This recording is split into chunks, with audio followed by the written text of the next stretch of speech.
পাবো না। আমরা মুসলমানের কাজ হলো অন্য ধর্মের মানুষদেরকে নিরাপত্তা দেওয়া। আমরা মুসলমানদের কাজ হলো অন্য ধর্মের মানুষের বাড়ি অভাবের ঘরে খাবার পৌঁছানো। কথা বলেন ঠিক কিনা? ভুলে গেছি, মনে নাই? ভুলে গেছি দিন, ভুলে গেছি দিন, মনে নাই? রসুলের আদর্শ শিখে যান, এগুলো আল্লাহ রসুলের আদর্শ ছিল। শোনেন শোনেন, ভালো করে শোনেন। এক বেদুইন আসছে মসজিদে নববীতে, আইসা পেশাব শুরু করছে। আপনাদের এই পাশের মসজিদে যদি কোনো সনাতনী কোনো বৌদ্ধ এসে পেশাব করে তো কি অবস্থা হবে বলেন তো? যুদ্ধ লেগে যাবে না? খালি যুদ্ধ লাগবে। বাঙালি তো হুজুগে মাতাল, একবারে কেউ বলবো ধর হিন্দুর যত গোষ্ঠী আছে আজকে সাফ করবো, এই কথা বলে মনে করে হিন্দু কলোনিতে আক্রমণ করে বসবো। ওরা আমাদের মসজিদে পেশাব করে, ওদের সাহস কত বড়! দোষ করছে একজন, সারা বাড়ি আগুন দিয়ে জ্বালাবেন। ওই যে বাংলাদেশে বহুবার এরকম ঘটনা ঘটছে। বেদুইন এসে নবীর মসজিদে পেশাব করতেছে, সহিহ বুখারী হাদিস। আল্লাহ রাসূলের মসজিদে পেশাব করতেছে বেদুইন এসে। আমার দিকে তাকা, বেদুইন পেশাব করতেছে। সাহাবায়ে কেরাম ধরতে গেছে, এই করো কি তুমি? আল্লাহ রাসূল বললেন, সাহাবীরা থামো, পেশাব করতে দাও। একসাথে বলবেন আল্লাহু আকবার। না হয় না, জোরে জোরে জোরে, আরো জোরে জোরে জোরে, না আরো জোরে বলে। রহমতের নবী বললেন, থামো, পেশাব করতে দাও।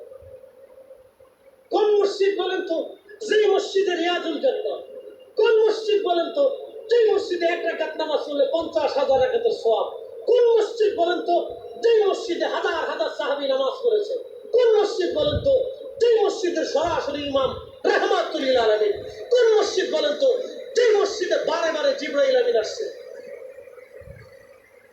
কোন মসজিদ বলেন তো যে মসজিদে বহুবার কোরআনের আয়াত নাযিল হয়েছে? কোন মসজিদ বলেন তো যে মসজিদের পাশে আম্মা জানরা নবীকে নিয়ে থাকতেন?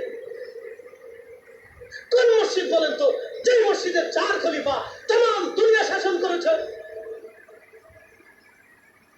সেই মসজিদে এসে বেদুইন পেশাব করতেছে।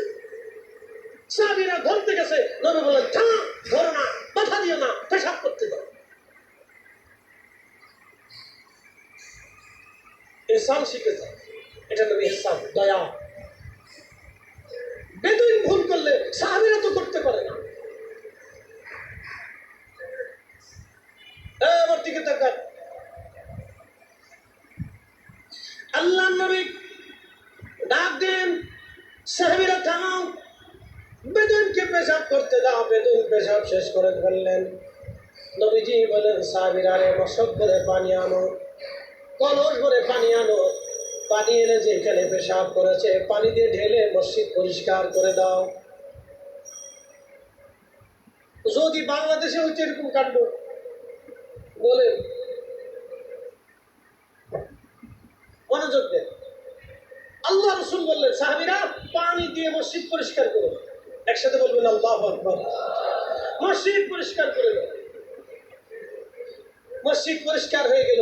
রাসূল করিম বেদুইনকে বসে বললেন, হে বেদুইন, শোনো, এটা মসজিদ, আল্লাহর ঘর, পবিত্র জায়গা। এটা পেশাবের জায়গা। এখানে কোরআন তেলাওয়াত হয়, এখানে সালাত হয়, এখানে নামাজ হয়, এখানে জিকির হয়। এটা পবিত্র জায়গা। সুন্দর করে বেদুইনকে বুঝাইলেন, বেদুইন বুঝে গেল।